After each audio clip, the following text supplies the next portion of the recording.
Okay, so new zombie support came out about a month ago now, and I've been very delayed in doing the deck profile about it. But I've been taking some time to lab out the deck based on like using the new stuff and seeing what other people have come up with, so I could copy and paste it and try to make it competent.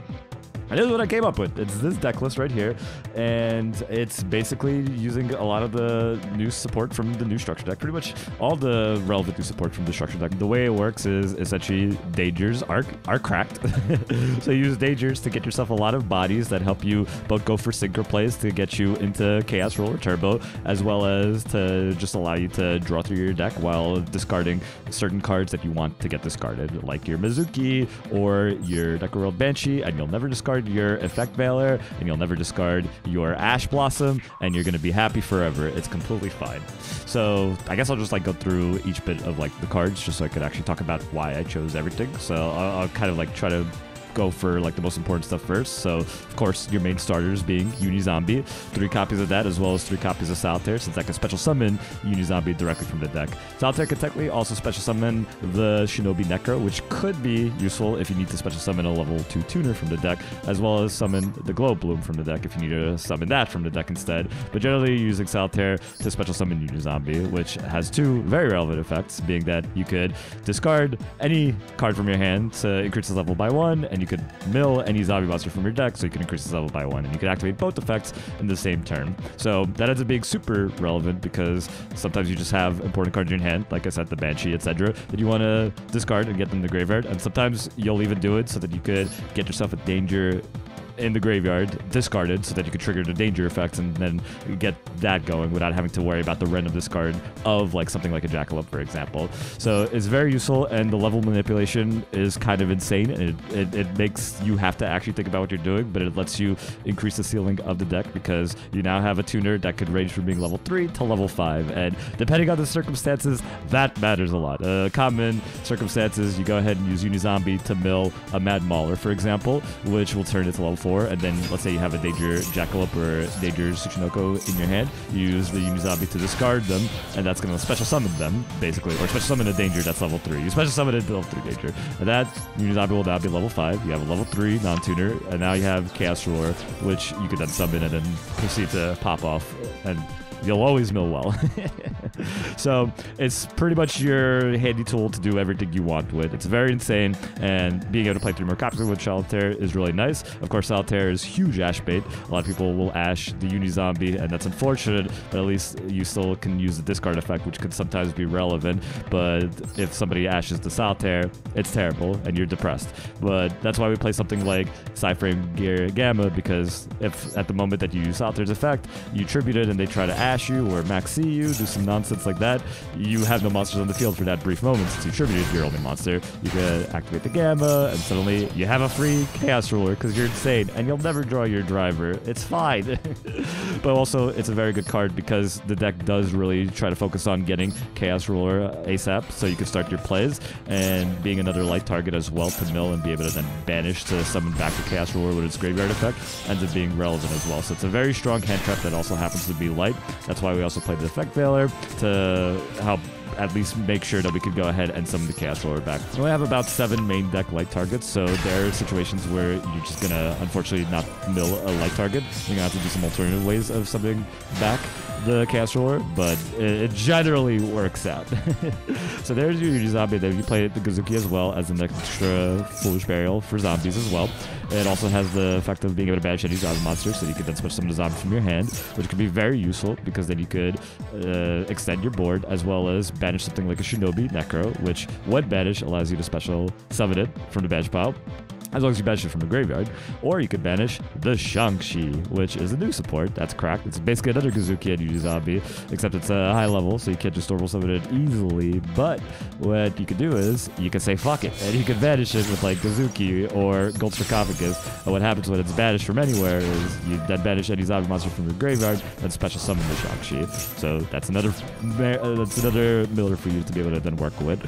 And if you banish something off of like the Shang-Chi, specifically the Shinobi Necro, then you get to summon that from the banish pile if it was in the graveyard. So that's going to allow you to basically have 2 monsters off the field off of getting that Shang-Chi banish if you had the setup with the Shinobi Necro. So essentially think of Foolish Burial and Gold Sark. Use Foolish Burial, send the Necro, use Gold Sark, banish the Shang-Chi, and now you have a level 6 and a level 2. That's a Chaos Ruler as well as a mill of any zombie monster. It's pretty cracked. And so what are you usually milling for your first mill with any of these zombie millers? It's usually going to be the Mad Mauler, because like the main combo is to set up a Chaos Ruler, and you want to have the Mad Mauler in the graveyard. So what you do is you summon the Chaos Ruler, usually with like the Uni Zombie or any other type of random jank scenarios, but usually the Uni Zombie.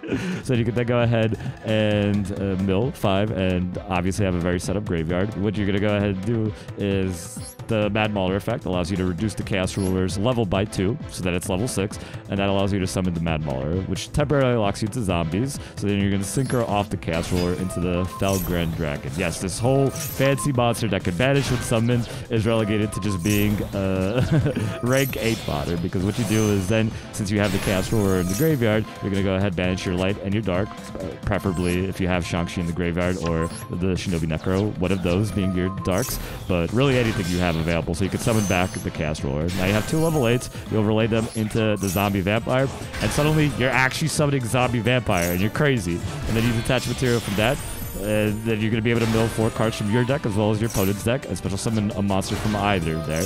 So that gives you actual information as to what your opponent is playing. So like now suddenly now you don't have to care so much about going into your sight lock and wondering if it actually will do anything, because you can see if your opponent mills 3 Torrential Tribute, alright, I'm not going to mill the sight. So we have the Zombie Vampire out, and usually at that point we just kind of play the game based on what the opponent's playing as well as what other cards we have on the field and the graveyard. So it might seem like we're just ending on Zombie Vampire here, but what we're really ending on is ideally a whole bunch of millers and a whole lot of ways to set up and extend our board with cards like Mitsuki, which lets us special summon any zombie monster from the graveyard, and Gazuki, which lets us special summon a zombie from the hand. So what we do then is we just extend the board until we somehow just finagle our way to ending on Dawn Dragster, the Fleur, and then IP into Appaloosa as well as a Doomsday Baller Drock with Zombie World up. It's more commonly occurring than it sounds, but much more difficult than it should be, admittedly. But that is the ideal end board, essentially, is being able to like set up some kind of interaction, whether it's like some negations off of your Baron and your Dawn Dragster, or setting up a Scythe block with the Shooting Riser Dragon, sending the Artifact Scythe to the graveyard if you haven't already milled it with your plethora of mills with Chaos Ruler and Zombie Vampire. So you could then summon either the Red Eyes Zombie Dragon Lord or Baron DeFleur to bring back the Scythe on your opponent's turn and be like, hey, you can't play the game now. So that's the whole idea of what the end goal is. So the way the deck is designed is to try to kind of expedite that. Again, you have the Danger Engines both to give you extra bodies to link up, as well as to be able to go ahead and allow you to draw into your deck and get more discards of cards that you actually need discarded. You play Zombie World because that's kind of like the whole main goal, is to set up all your big old boss monsters, but also Zombie World and Doom King Baller Drock, because now all monsters in the field and graveyards are zombies. So Doom King Baller Drock could respond to all of them and be like, you're banished or you're negated.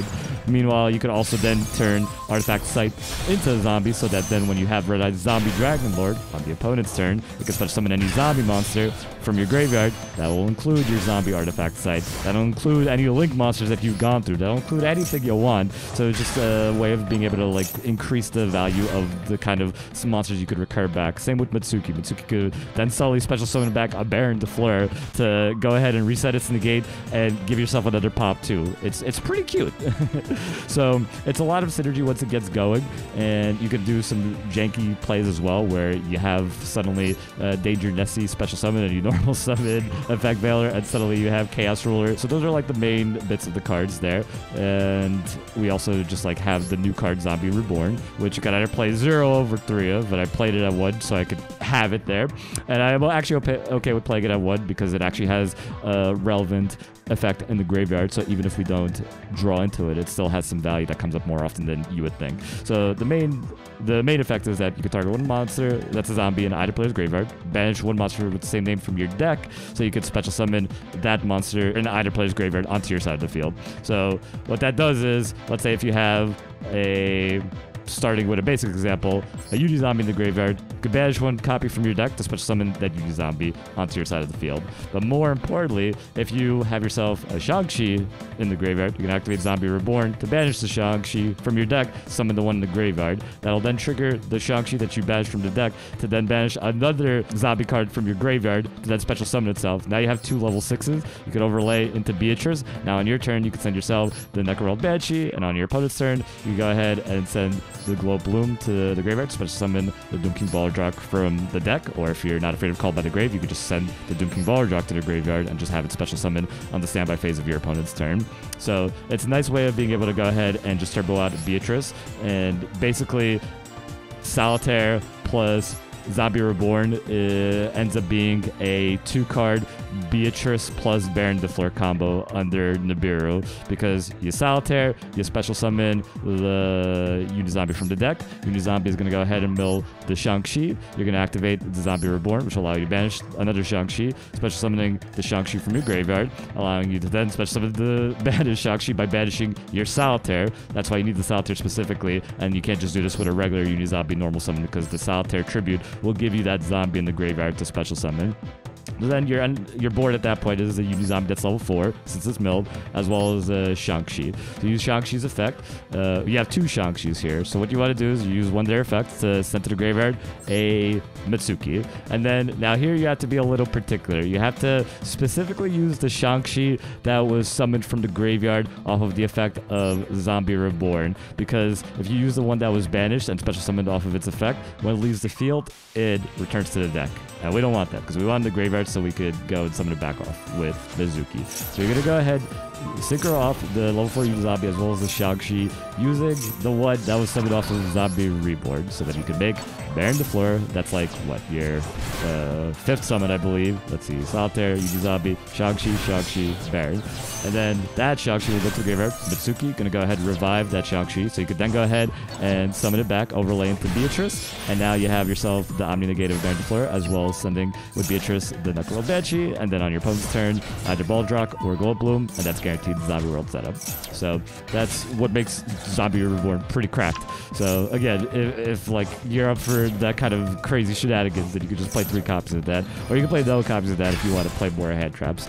I settled for one just to like mess around with it, and also because when you mill it, it has a graveyard effect where you could return one of your banished zombies back to the deck to set this, but you can only activate one of its effects per turn, the Zombie Reborn. So you could either set it off its effect, or you could do the special summon a zombie from your graveyard effect, but you can't do both.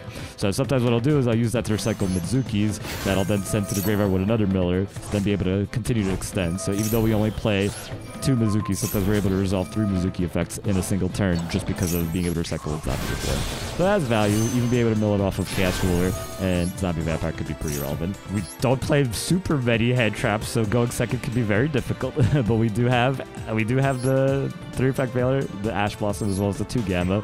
And so we really just want to go first. And going first, we really hope that we can play with as much gas as possible. This deck could range from having just the most mid turn 1 plays where we normal summon Unizombie, get impermed, and pass, to just pop it off with like 7 billion effects through like multiple hand traps and being able to end on a very insane board. So it really depends on like how well you draw as well as how well you RNG, but it's kind of exhilarating. Artifact Sight. So that's one of the gimmicks, but it's also very optional.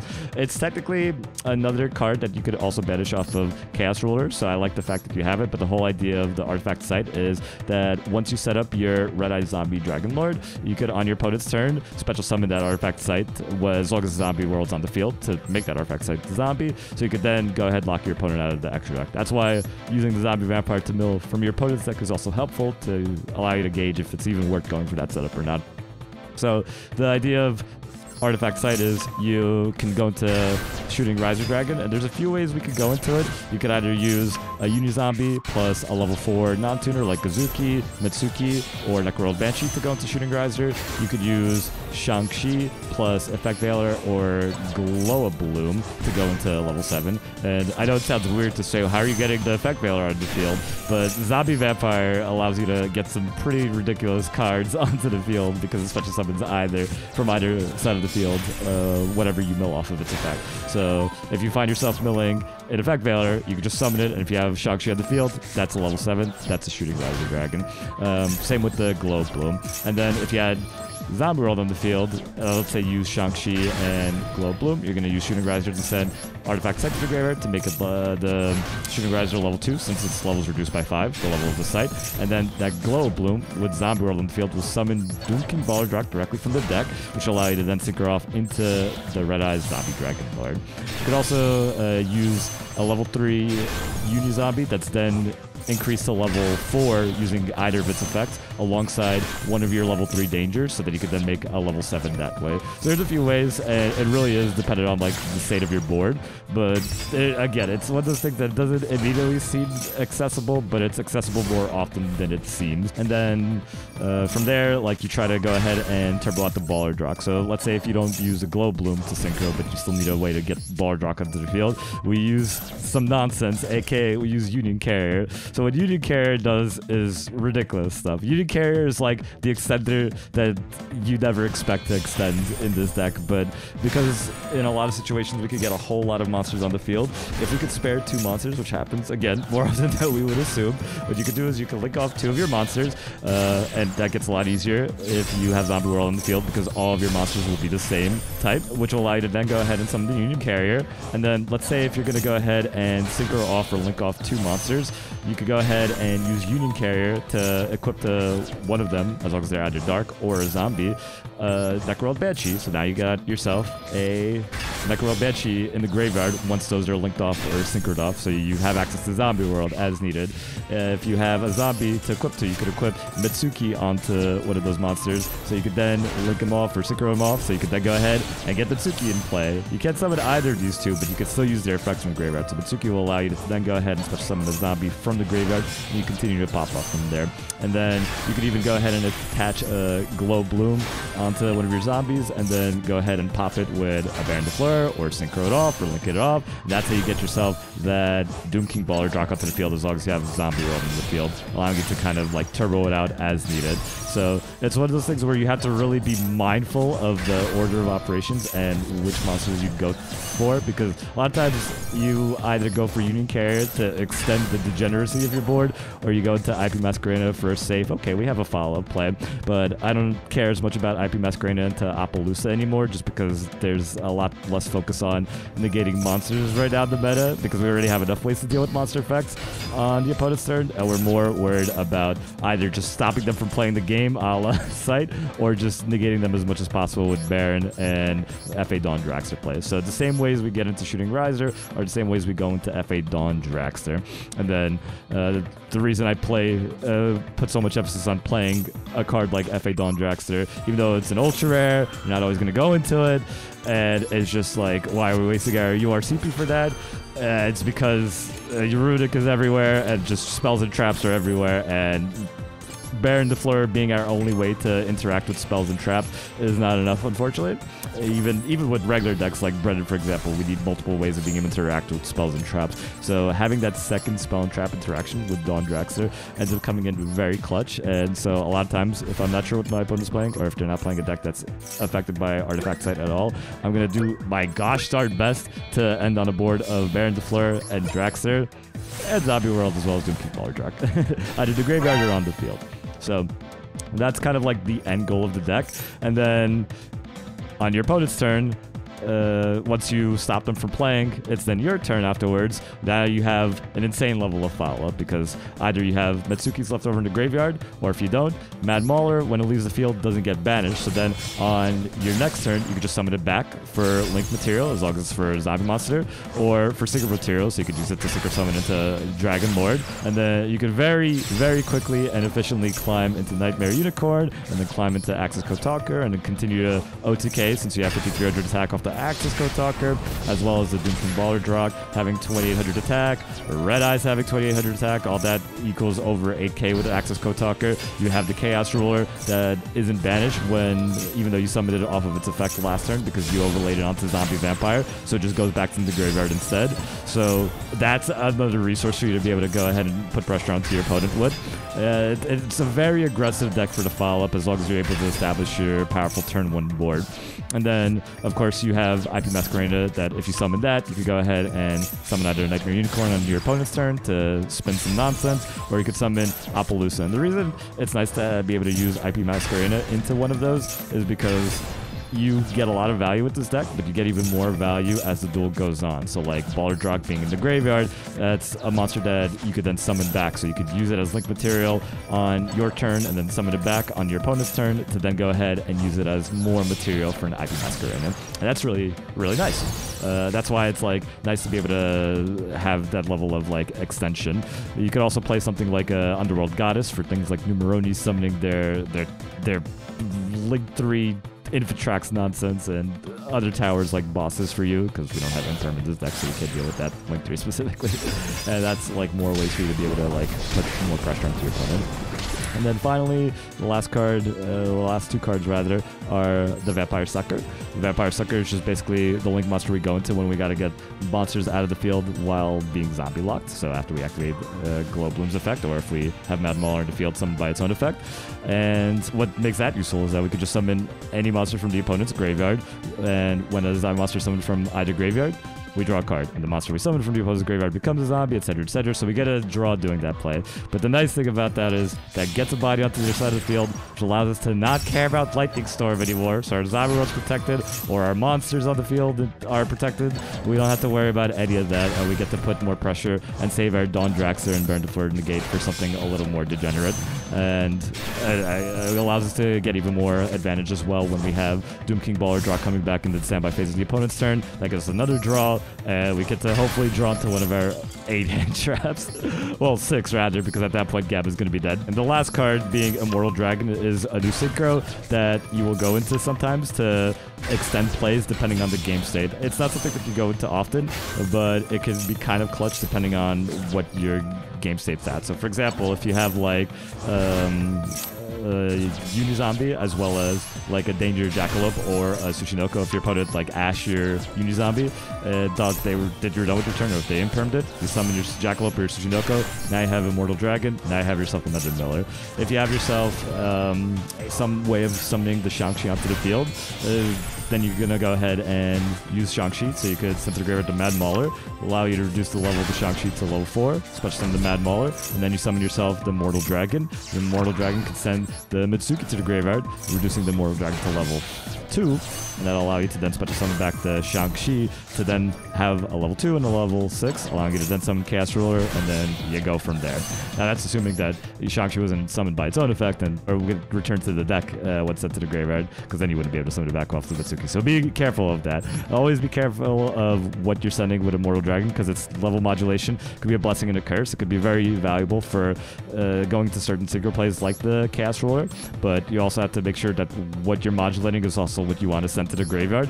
Sometimes you'll send Mizuki, sometimes you'll send a Mad Mauler, sometimes you'll send a Shinobi Necro, so it really depends on like the context and what you could do with it. So that's pretty much the main gist of the deck. If I had to adjust it, you'd either just go more gas and say screw certain hand traps, screw to Ash, and just add more like Zombie Reborn. You could adjust the extra deck if you don't want to play the site package, if it's just not your thing, or if you just feel like it's not relevant at all for you, or it's too much trouble to be able to go into, then you could go ahead and just remove the site.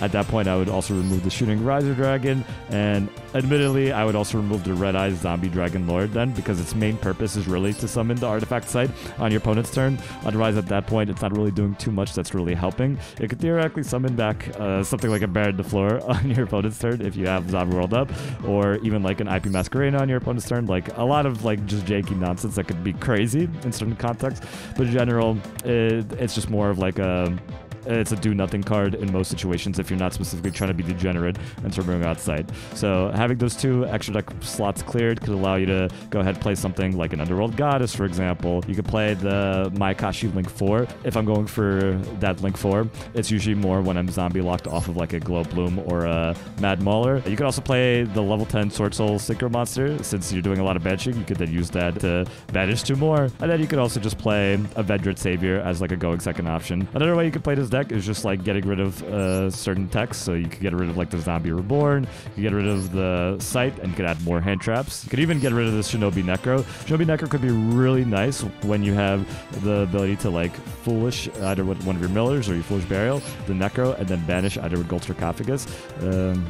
Or Chaos Ruler, or Gazuki's Graveyard Effect, the Shang-Chi, so you could then special summon both, but a lot of times it ends up being a little Woodmore, so this is, I think, cuttable. The cuttable cards are Shinobi Necro, Scythe, and Zombie Reborn, and Gold Sarcophagus. Some will argue that Gold Sarc is kind of like a very essential core card for this strategy, and I think that's like a fair point to make. If you do have the Gold Sarc as well as any Miller, then you're going to be able to send Necro, if you do play it to the graveyard, to then pop off with a potential Chaos Ruler play. But if you cut the Shinobi Necro, I would probably also cut the Gold Sarc, and you could consider cutting the Zombie Reborn. It's your best route to get into Beatrice. It's not your only route, but it's your most consistent route. If you do take it out, then you could consider taking out Beatrice, since Beatrice is most consistently made with like Solitaire and Zombie Reborn. But there are also situations where you do get two Shang-Chis on the field, or you could even have like Immortal Dragon, whose level wasn't modulated, remaining level 6, summon alongside a Shang-Chi, overlay into Beatrice, and that could just be plays right there.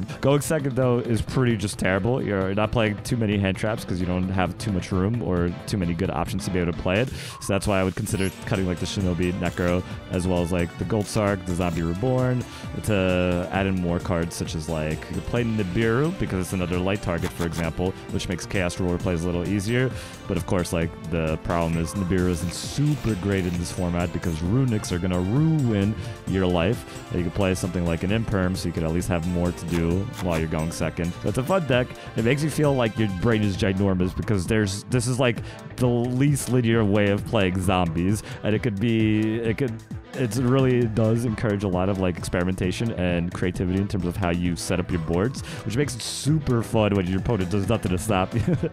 And it makes it very satisfying if you have the timer to do so. I very much recommend practicing in solo mode or in casual duels, but I would say it's very much, while it's not as strong as the breaded version of Zombie World, I think it has a significantly higher ceiling, and I think that makes it satisfying in its own way to play it. So I like it a lot. It's fun. I like it. And I really thought that the new support would be doo-doo with Halki Firebrax's band, but with all the pieces that we have to work with, I think that it does a good job of being its own competent deck that doesn't need Halki Firebrax to be insane, even though the Halki Firebrax would have been really nice. That's all I got. So I hope the deck treats you well. Nobody's going to play this deck, let's be honest.